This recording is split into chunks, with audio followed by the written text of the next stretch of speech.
Bom dia, pessoal. A paz do Senhor, tudo bem com vocês?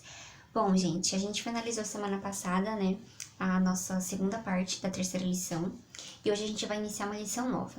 Nós vamos começar com a lição 4, com o título Tá tenso, que estresse, né, pela imagem. Não sei se vocês vão conseguir ver bem, mas pela imagem, né, já dá pra perceber o estresse. Bom, gente, o objetivo dessa lição é nos ajudar a lidar com as dúvidas e as incertezas e as escolhas importantes que a gente tem que fazer na nossa adolescência, né? E eu gostaria de ler com vocês o texto de referência, que está lá em Provérbios 16, versículo 1, que diz o seguinte: O coração do homem pode fazer planos, mas a resposta certa vem dos lábios do Senhor. Ou seja, né, gente, a gente pode fazer planos, mas é o Senhor que vai nos direcionar pela direção certa, que vai nos permitir completar esse plano, certo?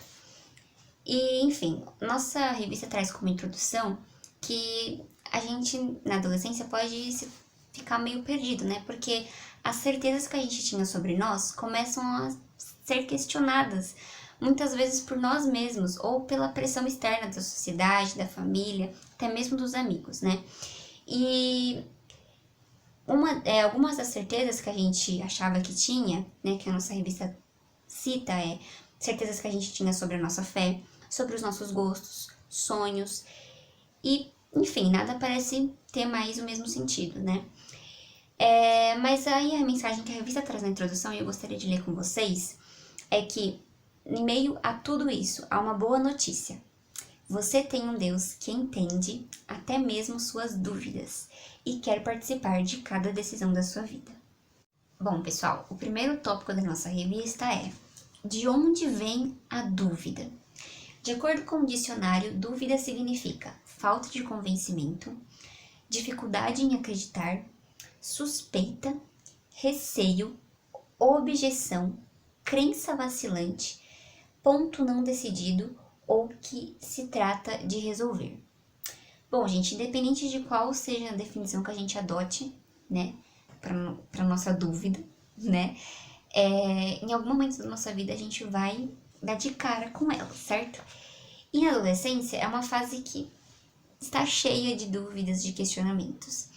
Por quê? O corpo não é o mesmo da infância e as preocupações também não. Então, certas coisas quando a gente era criança nem se passavam pela nossa cabeça, e quando a gente se torna adolescente, elas começam a se... como é que a nossa revista fala? A gente começa a se preocupar com assuntos que, quando a gente era criança, a gente nem imaginava, certo? E aí, isso afeta a nossa identidade, e a gente se questiona: quem nós somos afinal? E o que eu vou fazer da minha vida? Qual é o meu propósito? O que eu faço? O mundo, ele tá constantemente nos lançando novos questionamentos e esperando uma posição, né, de nós, mesmo ainda adolescentes, sobre várias questões da nossa vida, né? Ou de muitos assuntos. E eles não se contentam com respostas, né, tipo, vagas. Você tem que ter uma resposta rápida e lógica. Então, tipo, é uma pressão, né? É como se a gente fosse pressionado, mesmo tão novos, a gente é pressionado para já tomarmos escolhas muito importantes. Então, é muito importante que para que a gente vença essas dúvidas, a gente encontre a raiz da nossa dúvida, qual é a origem, né, dessa dúvida.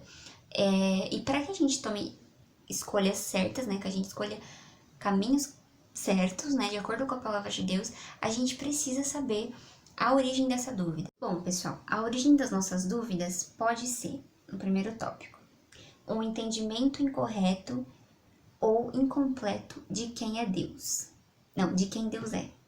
E aí eu gostaria de ler, né, o textinho aqui que a revista traz, que é: se Deus é bom, por que pessoas boas sofrem? Por que pessoas más prosperam?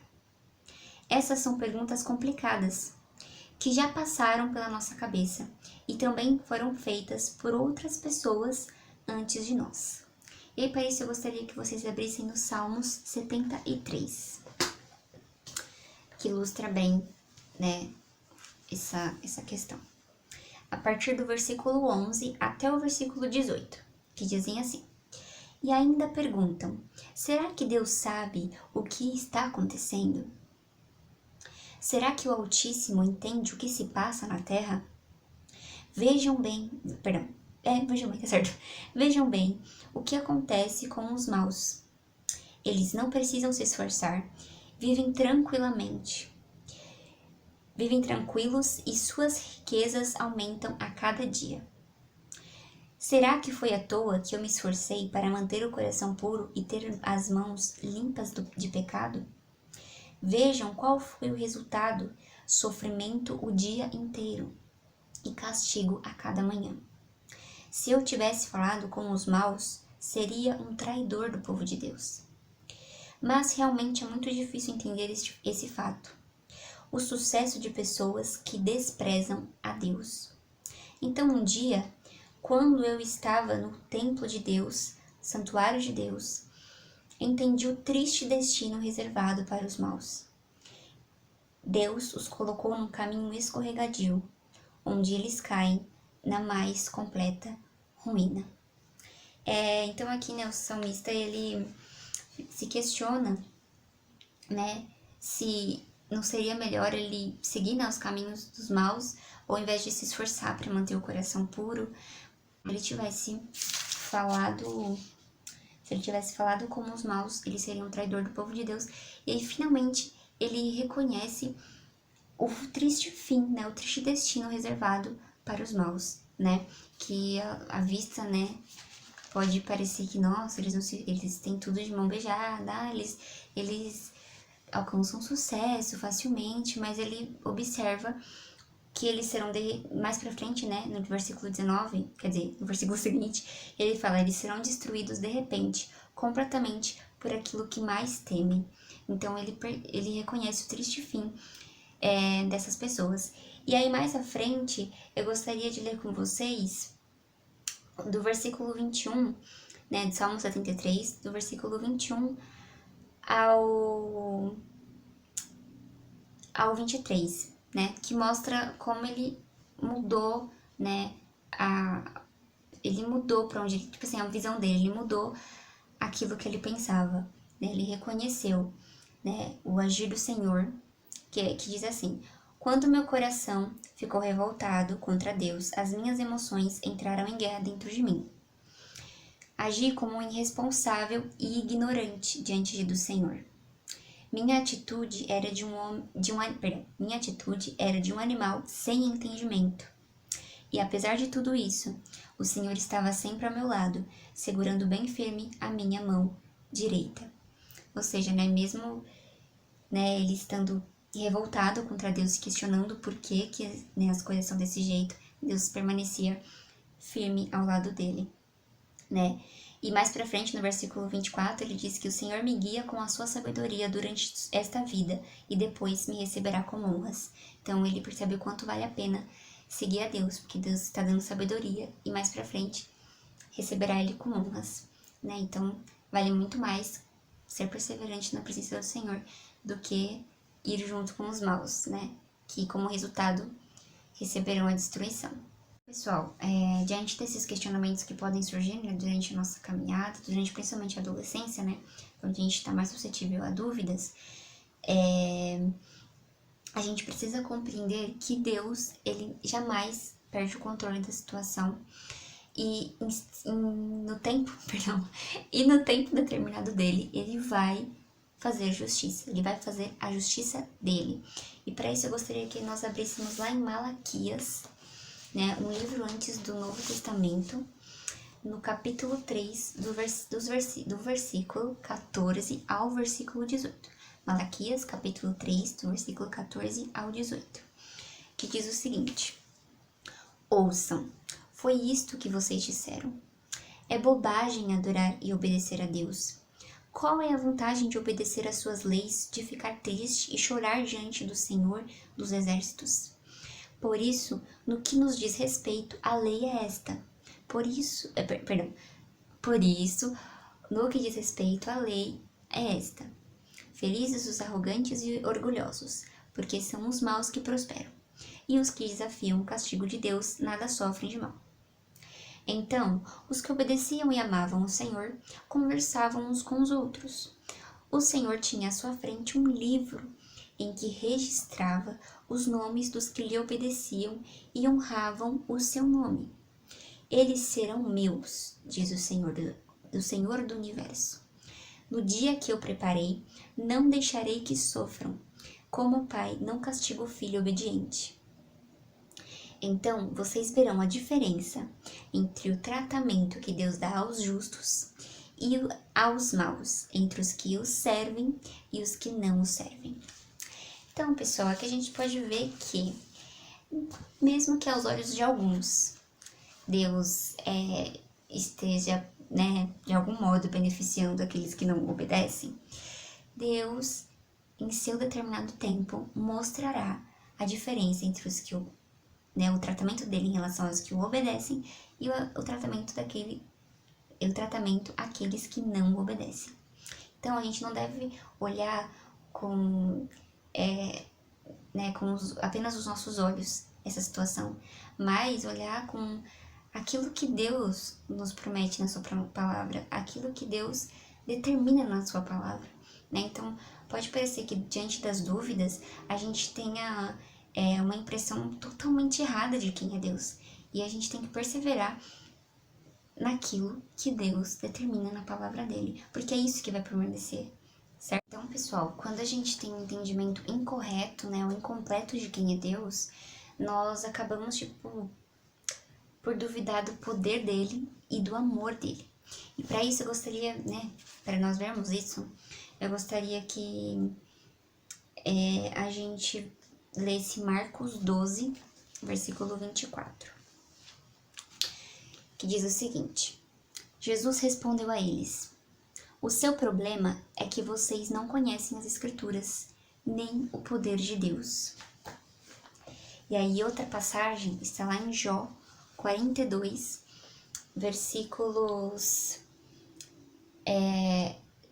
desde o versículo 1 do capítulo 42 até o versículo 6, que diz o seguinte: então Jó respondeu ao Senhor: agora eu compreendo que o Senhor pode fazer todas as coisas e que ninguém pode impedir o Senhor de realizar seus planos. O Senhor perguntou: quem é este que se atreveu a pôr em dúvida a minha sabedoria e justiça sem conhecimento?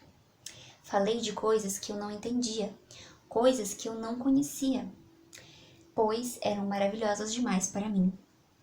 O Senhor me disse: escute-me e eu falarei.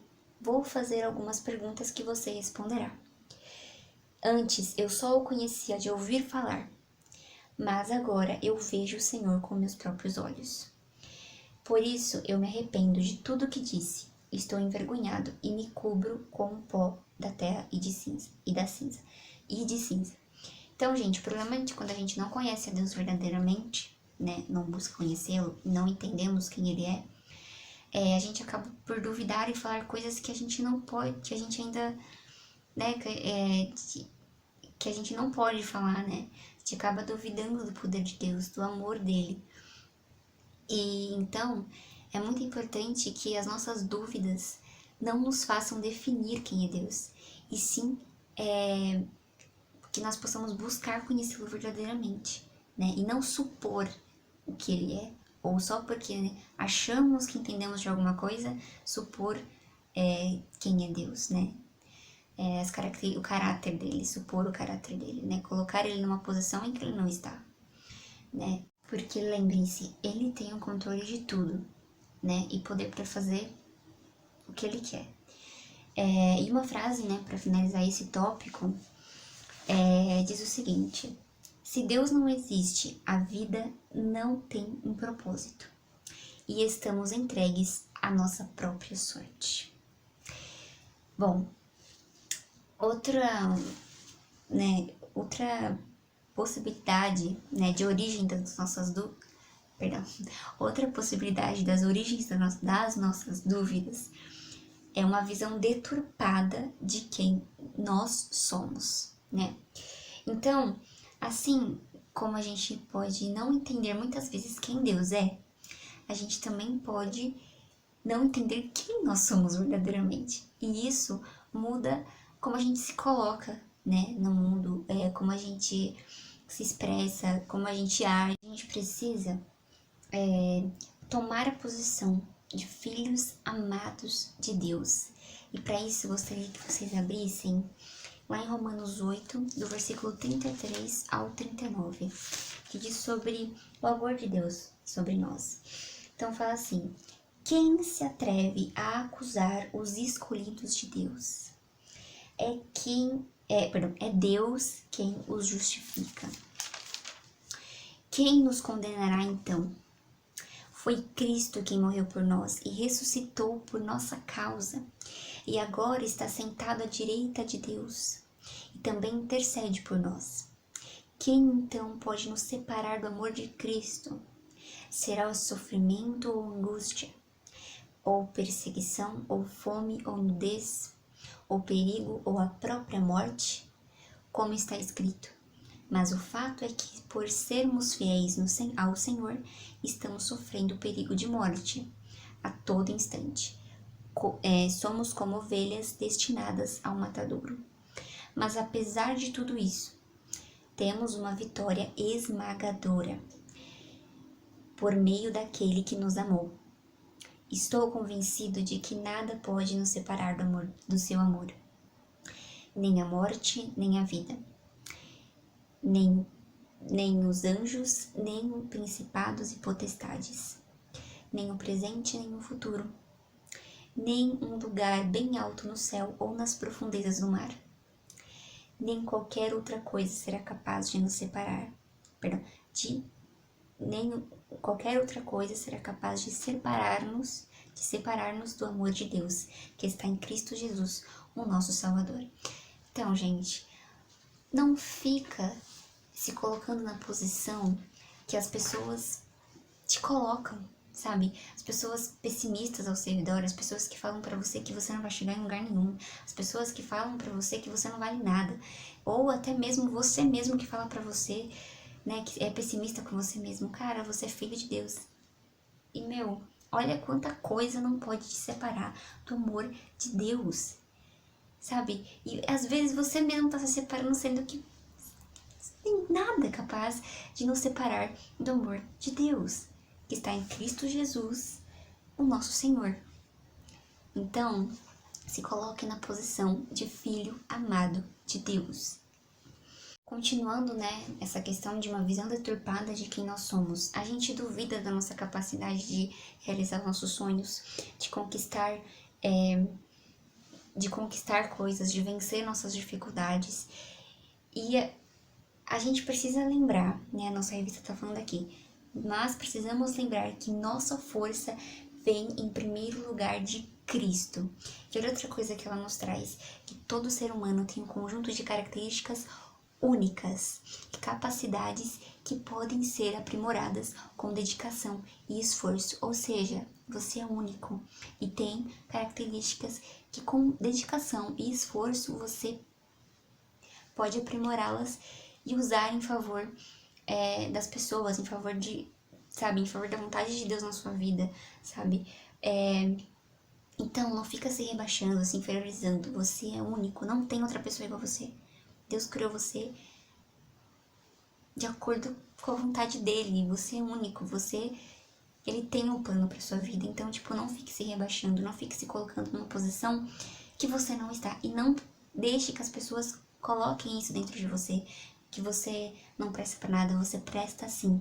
Existe um propósito para que você tenha vindo ao mundo. Lembra da frase do final do outro tópico? Se Deus não existe, a vida não tem um propósito. Estamos entregues à nossa própria sorte, mas Deus existe e tem um propósito na sua vida.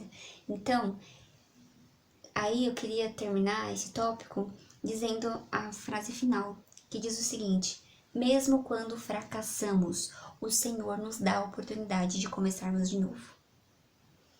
Bom, pessoal, a terceira, possível origem que pode causar as nossas dúvidas é uma expectativa irreal de quem os outros são. Bom, eu acho que no mundo de hoje, né, com a internet, eu acho que isso tem uma grande chance, né, de ser a origem das nossas dúvidas, né? Por quê? Porque a rede social, as redes sociais, elas criam uma realidade que muitas vezes não é real da vida das pessoas, né? Que pode ser muito facilmente maquiada. E aí você vê a vida das pessoas por meio da rede social e cria uma expectativa, né? Uma expectativa grande em relação a isso. E aí você se frustra por causa da expectativa que você gera sobre as pessoas ao seu redor. E pode causar também a questão de se inferiorizar, né, se comparar, que é um grande erro. E aí, né, a nossa revista traz assim, o seguinte texto: além de problemas em relação a Deus e a nós mesmos, existe o risco de nossas dúvidas virem da nossa relação com os outros. Será que vou conseguir fazer amigos? Será que alguém vai querer namorar comigo? Por que as pessoas têm uma visão? Por que as outras pessoas têm uma vida tão melhor que a minha?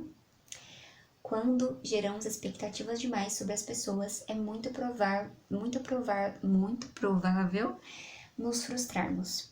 Ou seja, gente, nem amigos, nem namorados, nem familiares são capazes de resolver os nossos problemas ou preencher a nossa vida.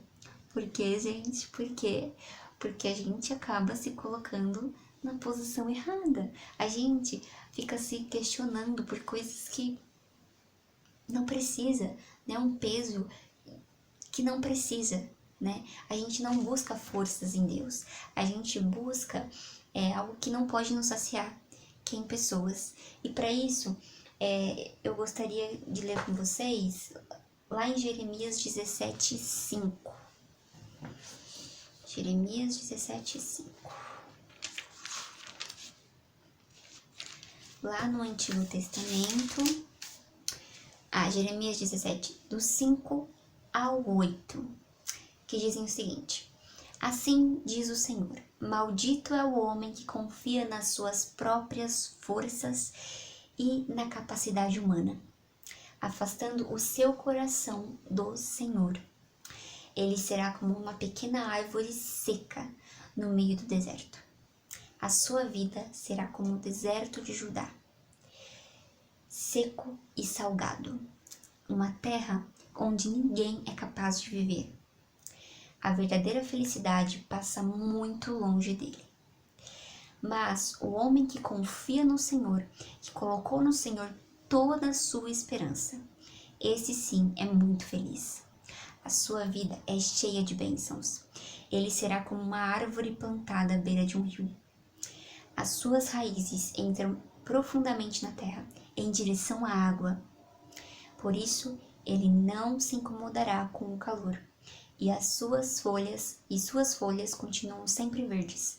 Mesmo no tempo da seca, ele não fica ansioso, nem deixa de produzir frutos.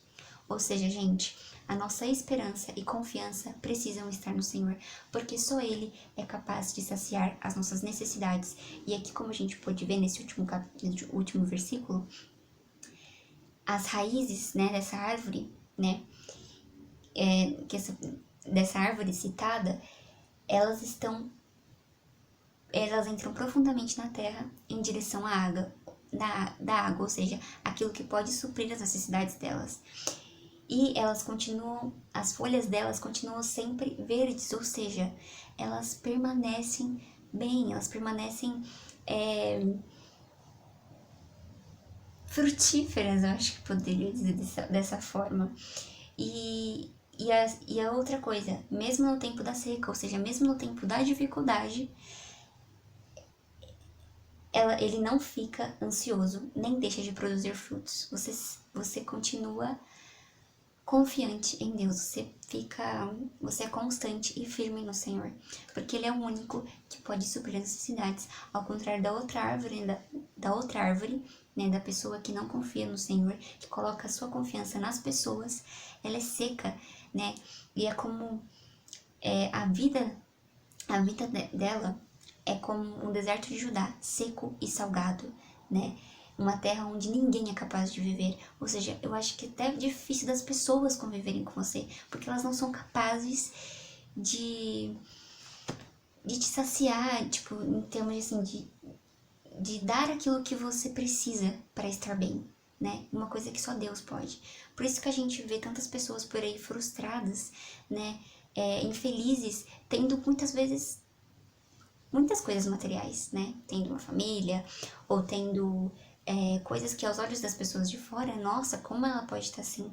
Mas talvez é porque ela esteja colocando a confiança e a esperança dela no lugar errado. Então, pessoal, para finalizar essa parte, né, essa parte 1, eu não sei se eu falei no início do vídeo, né, no início da aula, mas eu dividi essa lição, né, para ela não ficar muito longa e, né, para que a gente possa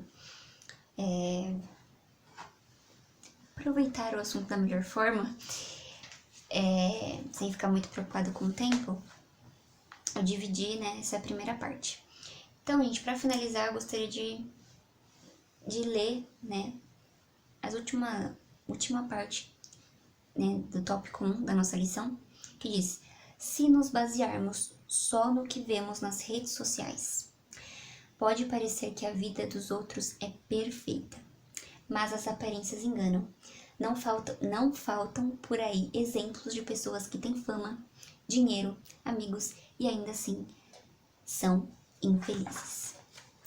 Bom, pessoal, eu espero que essa aula tenha sido muito edificante e abençoadora na vida de vocês. Né, assim como foi na minha, essa aula foi muito interessante de fazer, de trazer para vocês. Gostaria de, né, se caso, né, você se reconheceu nessa aula, né, identificou algo em você, identificou a origem da sua dúvida, comenta, né, aqui embaixo, compartilhe, né, para os seus amigos, se você sabe de alguém que está vivendo um momento de muita dúvida, né, muitos questionamentos, principalmente questionamentos em relação a Deus, compartilhe essa aula com ele, né, ou com ela, e eu espero que Deus, né, abençoe na vida de vocês e que vocês sejam assim como a árvore plantada. Calma aí, pessoal, esqueci aqui, vamos abrir aqui novamente. Jeremias 17. É bom que você se lembre, porque eu achei muito interessante essa passagem. Jeremias 17, 8. Uma árvore plantada à beira de um rio. Que você seja, né, como uma árvore plantada à beira de um rio. Confiando em Deus, colocando a sua confiança e esperança em Deus. E esperando nele, né, a sua força, né, buscando nele a sua força. E sendo sempre frutífero e constante na presença dele. Amém? Então, que vocês tenham um domingo extraordinário e que Deus abençoe muito a semana de vocês. Eu espero vocês para a próxima aula, para a nossa segunda parte dessa dessa lição, que eu acredito que vai ser muito edificante também, se Deus quiser. Amém, gente? Até a próxima, espero vocês.